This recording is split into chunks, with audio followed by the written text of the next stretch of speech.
Countdown for blast off. X minus 5, 4, 3, 2, X minus 1, fire.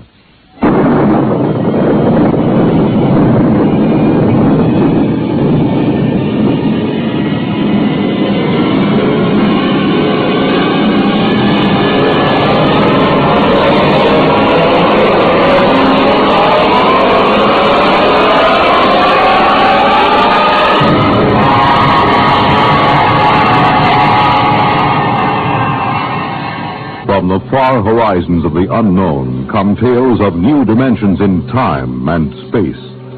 These are stories of a future, adventures in which you'll live in a million, could be years, on 1,000 maybe worlds. The National Broadcasting Company, in cooperation with Galaxy Science Fiction Magazine, presents X minus 1.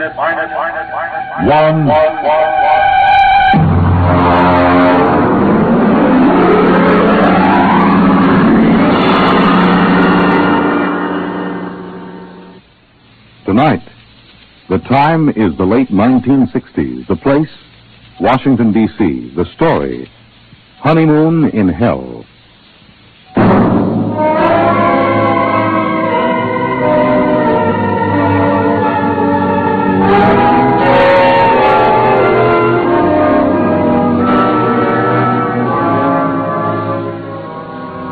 My name is Carmody.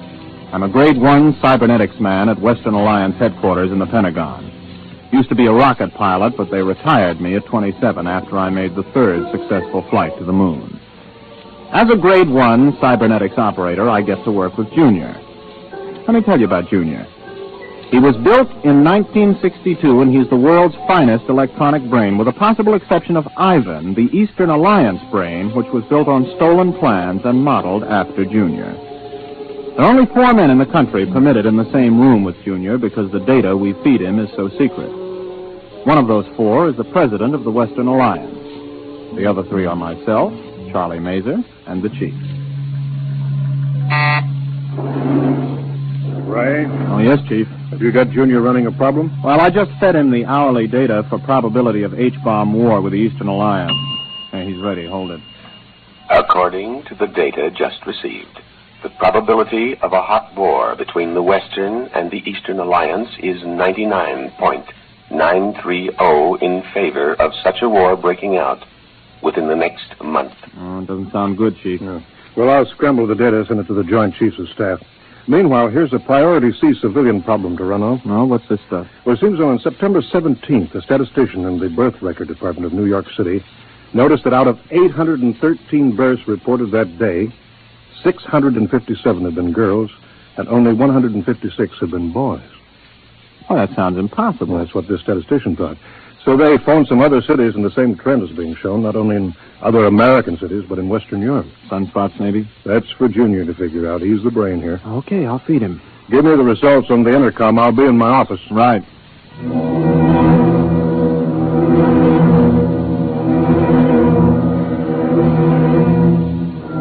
I didn't really pay much attention to the problem at the time. As a Grade 1 operative, I was more interested in asking Junior questions on security, ballistics, missiles, rocketry, and so on. The Eastern Alliance would undoubtedly have traded 3 puppet governments and the tomb of Lenin to have an agent as a Grade 1 operative.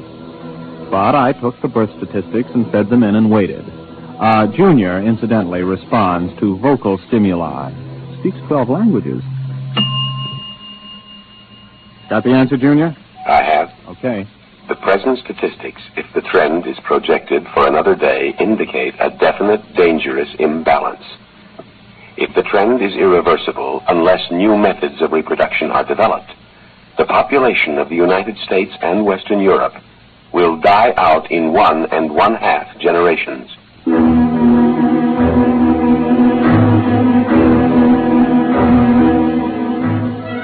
Well, it wasn't long before the newspapers got the story and kicked it around. People in governments really started to worry now. Biologists and laboratories made it their #1 project. On September 29th, only 41 boys were born in the entire United States. During the month of October, in spite of all the work going on, not a single male child was born anywhere in the world, with the exception of one in Outer Mongolia and one in Alaska. November drew another blank. I was working 18 hours a day, feeding every available scrap of data to Junior. Data insufficient for answer to your question. Well, here's the latest. A new analysis of chromosome structure indicates the presence of an additional electron in the orbit of the Y atoms for carbon chain X. Now try again. The question is, what is causing the lack of male birth? Anything new, Ray? No, not yet. Hold it. Data insufficient. Well, that's it. We've fed Junior every scrap of information that every physicist, geneticist, chemist, and biologist in this half of the world knows, and all he does is say data insufficient. Yeah, well, the operator who had him last night didn't do any better. Any more information on the Eastern Alliance? Have they made any progress? No, but at least the talk of a hot war is dying down. Well, they're still working on a space station, aren't they? Oh, yes, we're both going ahead with that. But, well, this seems to be a common problem now. You know, in spite of hydrogen bombs and ICBMs, people don't really expect the whole race to die out from a war. But the complete lack of male children, now that's something that every family can understand. Has anybody thought of the possibility of some kind of radiation from outer space that's damaging the chromosomes, something our instruments can't detect? Everybody's thought of it. Nobody's proved anything. Well, keep trying, Junior. Maybe he'll come up with something. Okay. Junior, I'm ashamed of you. Answer me. Information recorded. Look, you're a whiz on rocket fuels and space orbits, but when it comes to women, you're a total bust, just like me. I don't understand them and never will. Information recorded. Now, you've convinced us that if we use the H-bombs in total war, both sides will lose, and we know that your counterpart in Moscow University has given the same information to the Eastern Alliance. That you can figure out. But women... You can't have genetics without women, right? No. Well, you know that much. What about that blonde at the party last night, huh? What about her? The question is inadequately worded. Please clarify. Should I see her again? No. What? You haven't even got any data on her. Why shouldn't I see her again? Answer, please. Because tomorrow you are going to be married.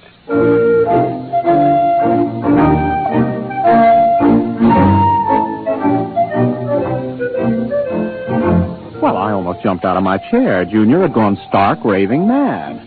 Besides, Junior never made predictions unless he had some definite data. There wasn't a woman on Earth I had the slightest interest in marrying. I was a confirmed bachelor. So, unless somebody else had been feeding phony data into Junior, which was almost impossible since he already had enough data to check any flaw, well, I figured he'd blown a transistor. Come in. Oh, Chief, I was just going to tell you... Oh. Ray Carmody, this is the President of the Western Alliance. Captain Carmody, Mr. President. Glad to meet you, Captain. Oh, I'm very honored, sir. The President came here specifically to talk to you, Ray. To me? Captain Carmody, you have been chosen to have the opportunity to volunteer for a mission of extreme importance. Now, there's much danger, but not as much as on your previous trip to the moon. Previous trip, sir? And this involves another? The flight to the moon, Captain, will be the least important part of your mission. What's at stake here is the survival of the human race. Chief, perhaps you'd better explain the rest. Mm-hmm. Well, you know the problem, Ray. Last night when Mitchell was on, we fed Junior some new data, and we asked some new questions. For example, we asked if the lack of male birth could be due to some extraterrestrial enemies of man. Oh, Martians? Possibly. We established that it's possible that Martians have landed somewhere on Earth and set up radiation that causes all children to be females. Junior said it was possible? Definitely. So we asked him the next question. How could we correct such a situation? Mm-hmm. What did he say? Junior suggested that a married couple spend a honeymoon on the moon and see if circumstances are different. Oh, I see. You want me to pilot them there? Well, not exactly, Captain. Oh, good grief. You mean you want me to... Well, Junior wasn't crazy after all. You asked Junior? He said I was getting married, but... Well, how'd he know it was me they'd pick? He was asked the qualifications for the bridegroom. He recommended a rocket pilot who had already made the trip successfully. Well, there are 4 other pilots who've made that trip. You're the only single one. And since the woman must be a qualified pilot also, and none of the wives are pilots, well... I assume I'm going to be married before we leave. Well, naturally. Oh. And, just how long do we stay on the moon? Until a child is conceived. Brother. Well, Captain, do you volunteer? I suppose so. Well, wait a minute. Who's the other pilot? I mean, the girl. She was flown in by fast rocket an hour ago and is waiting in Chief Reber's office. Now, shall we go?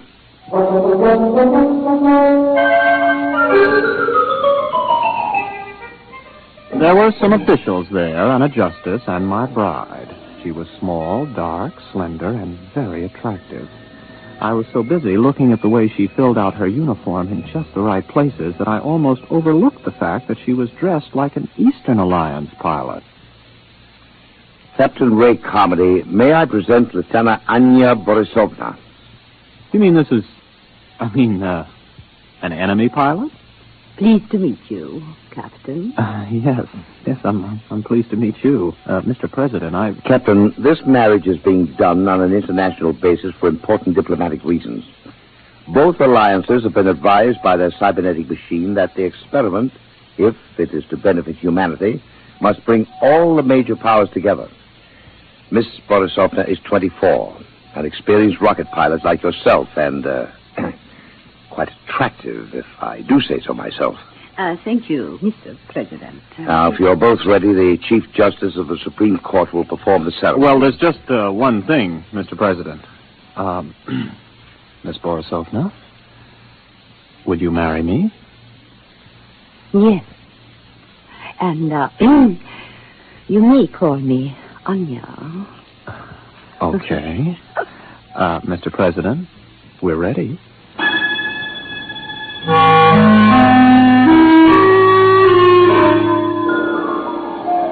I didn't even get a chance to kiss the bride. We were rushed over to the labs for a pre-flight physical. Then the chief took me aside for a private pre-flight briefing. Congratulations, Ray. Sit down. Thank you. Now, 0 hours at 10 o'clock. Only half an hour? We've known about this for several weeks now, Ray. Ship is ready. We've already fired 11 supply rockets and observed that they landed on the moon near where you're supposed to put down. One of them contains a heat-proof, airtight, collapsible shelter where you'll live. Uh-huh. Oh, what's the ship like? R-26, much better than the R-24 that you flew there. Last time, Ray, you took 4.5 Gs for 7 minutes. This time you'll get by with 3 Gs and have 12 minutes to accelerate to Brenchless. Now, you'll have enough fuel for the trip there. One of the supply rockets has your return fuel. Oh, yes. We put in a case of scotch and a case of vodka, just as an icebreaker. Before we go, Chief, what would you have done if I'd turned this job down? The cybernetics machine predicted that you wouldn't. Besides, we could have had 100 volunteers an hour after seeing Anya Borisovna. That gal was moonbait. Careful. You're speaking of my wife.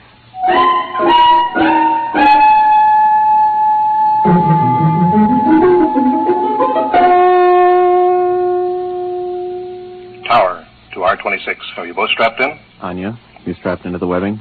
Yes. Okay, Chief. The time is X-15. I have a message from the President. Quote, "The people of the world are watching. Don't fail them. I have messages from the Soviets, the Chinese, the British, the Indians, all wishing you well. You are the hope of mankind, and all mankind unites as it has never before united in giving you its blessings. We await your return anxiously." Unquote. X-5. 4, 3, 2, X-1. Blast off.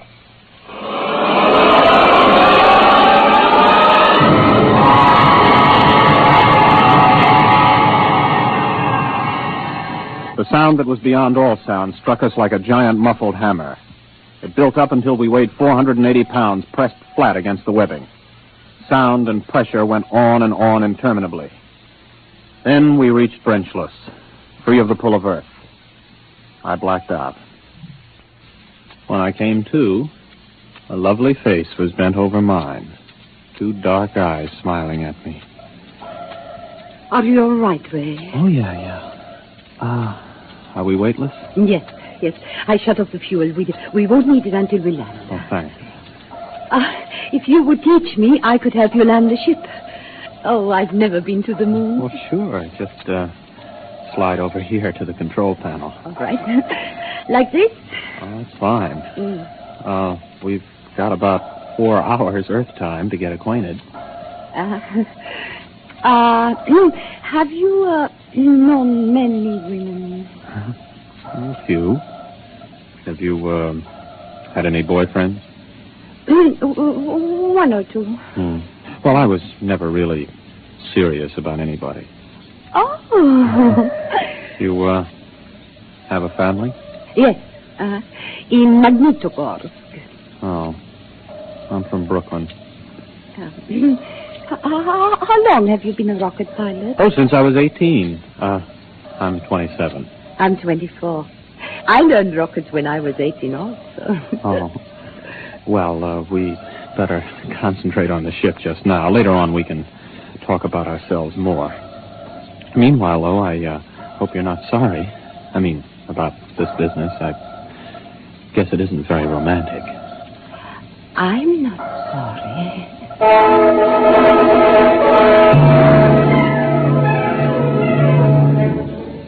We made a good landing. It didn't knock either of us unconscious. Then we got into our spacesuits and got out of the rocket. Some of the supply rockets were lying within a quarter mile.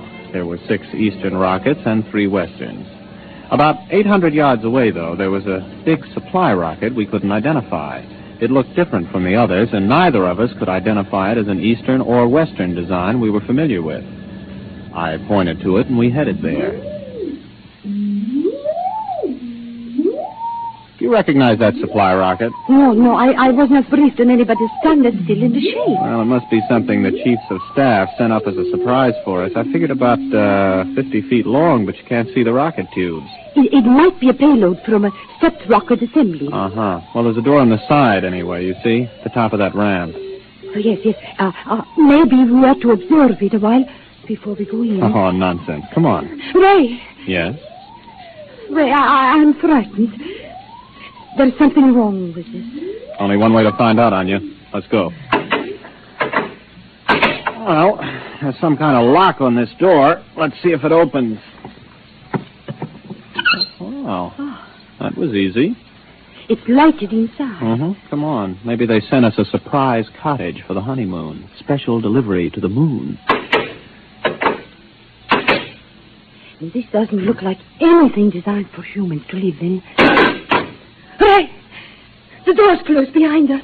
Try the lock. No, it's no use. Here, let me try. Oh, holy smoke, I can't get it open. Do you have a gun? No, I have no weapons. They would be useless anyway.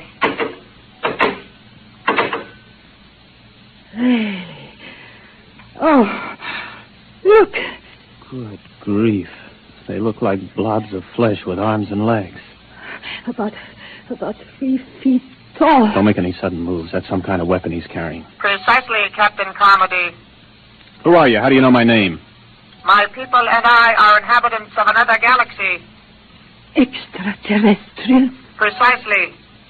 As for how we know your name and your language, we have been studying you since you first achieved space travel. We have intercepted your radio communications, for example. Have you been responsible for the lack of male birth? We have been beaming an ultrasonic wave toward your planet. What are you planning to do? For the moment, we will keep you aboard our ship and steady you. You may remove your helmets, incidentally. We have provided an oxygen atmosphere. Can we risk it? Well, if he wants to kill us, there are easier ways. Here, help me get it off.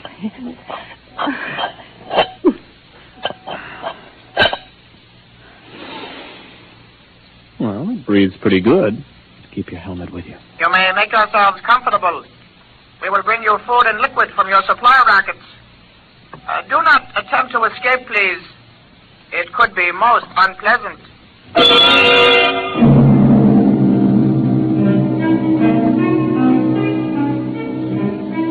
next few days were like a nightmare. The blobs left us to ourselves except to feed us.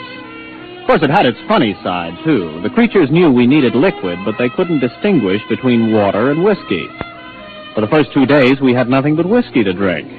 For obvious reasons, I don't remember much about it, but we did begin to sing to each other. We also got to know and like each other. I got to learn some Eastern songs. On the third day, the jugs were water jugs, and we sobered up. Oh, what a hangover. You were singing magnificently. Oh, well, you weren't so bad yourself. How long was I asleep? About 8 hours. Ray, while you were passed out, I discovered how we can escape. What? I've been studying the blobs. They seem to have a 5-hour sleep period when there is no sound in a ship. I've tried banging on the wall with my helmet during that period, but apparently they're almost completely unconscious during others. 5 hours sleep. That means a planet with approximately a 20-hour rotation. The Joint Chiefs will want to know that if we get back. And more important, we are much stronger physically than they are. I can actually bend the metal of the door lock. Well, now, what are we waiting for? Let's put on our helmets and get out of here. Are they in the sleep period? Yes, for about 3 hours. Ray, do you think we can risk it? We don't have much choice. I'll go ahead. If we get out of this ship, you run for our rocket and start to refuel. I'll keep an eye on the blobs. All right, but Ray, please be careful. Don't worry. Before you put on your space helmet... Yes? You realize I've never even kissed the bride? Yes. Oh, Ray. Good luck, Mrs. Carmody.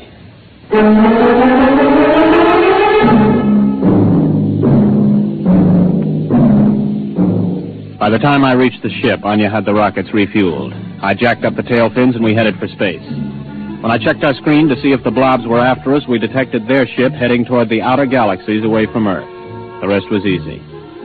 In less than 24 hours, I was in the office of the President of the Western Alliance making a full report. The Eastern Ambassador was there, along with the Chief. Captain, this story is incredible. Well, I'll be glad to submit to a lie detector, Mr. President. There's one on its way. Our embassy is questioning Miss Borisovna right now to see if her story is similar. Are you positive they were extraterrestrials? I mean, couldn't they have been, Easterners? If Easterners are 3 feet tall, without bones, and look like little green blobs of protoplasm. Yes. It's for you, Ambassador Coverage. Thank you. Yes.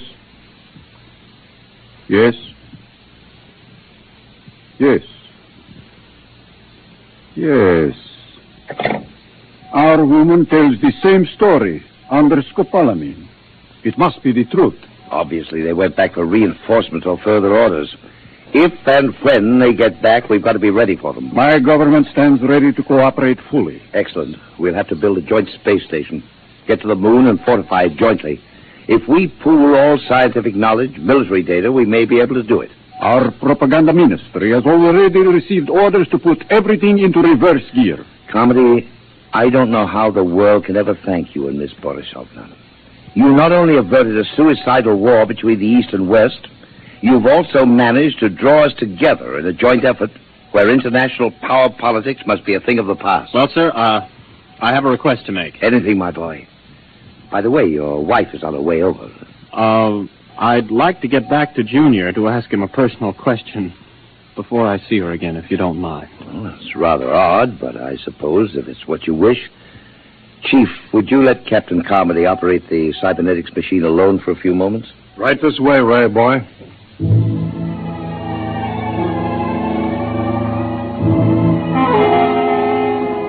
I waited until I was alone with the big cybernetics machine.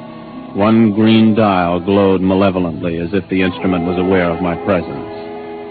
I opened the input channel and spoke. Hello, Junior. It's your old friend Ray. Give an appropriate answer. Hello, Ray.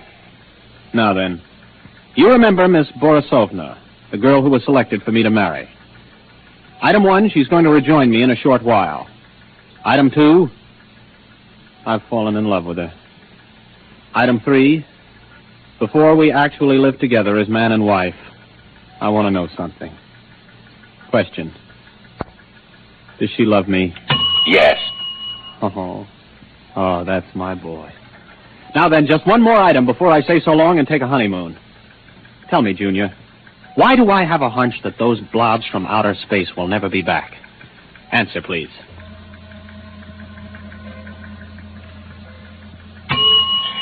Because what you call a hunch comes from your own unconscious mind. Your unconscious mind knows that the extraterrestrials do not, and never did, exist. What? Do you wish the answer repeated? I wish you to tell me why I saw them, why Anya saw them. Neither of you saw them. Amplify that answer, Junior, or I'll smash every tube in your memory bank.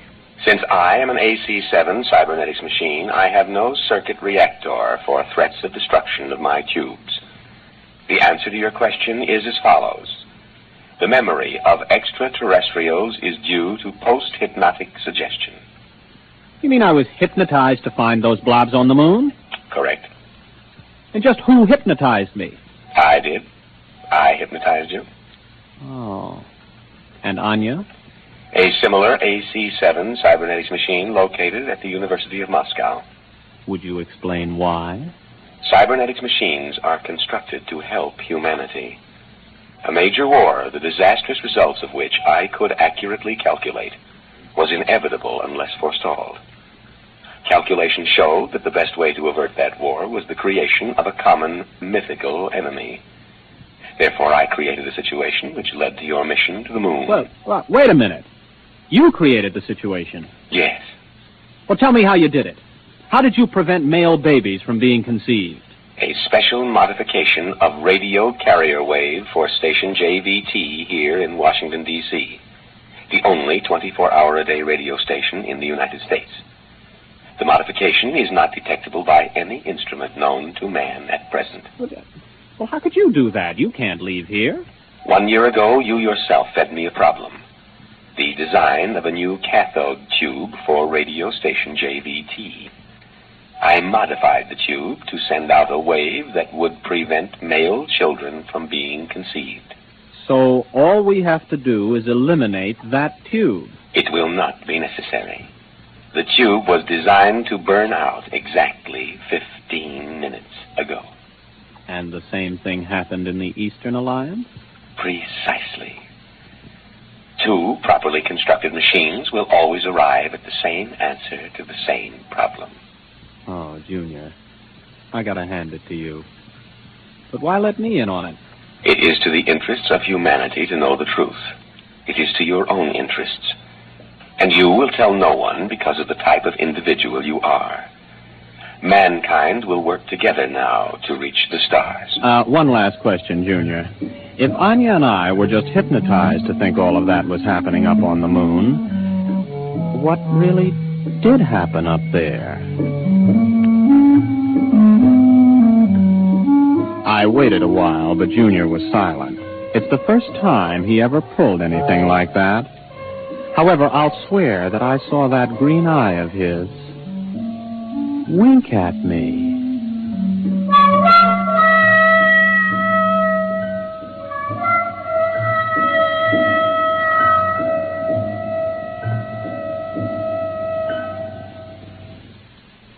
You have just heard X-1 presented by the National Broadcasting Company in cooperation with Galaxy Science Fiction Magazine, which this month features Butterfly 9 by Donald Keefe. The story of Jeff, who needed a job, and a man with a job to offer. One where giant economy-sized trouble had labels like fake make, bumsy, and peakage. Galaxy Magazine on your newsstand today. Tonight, by transcription, X-1 has brought you Honeymoon in Hell, a story from the pages of Galaxy written by Frederick Brown and adapted for radio by George Lefferts. Featured in the cast were William Redfield, Vilma Cure, Wendell Holmes, Charles Penman, Leon Janney, Roger De Koven, and Jack Grimes. Your announcer, Fred Collins. X-1 was directed by Daniel Sutter and is an NBC Radio Network production.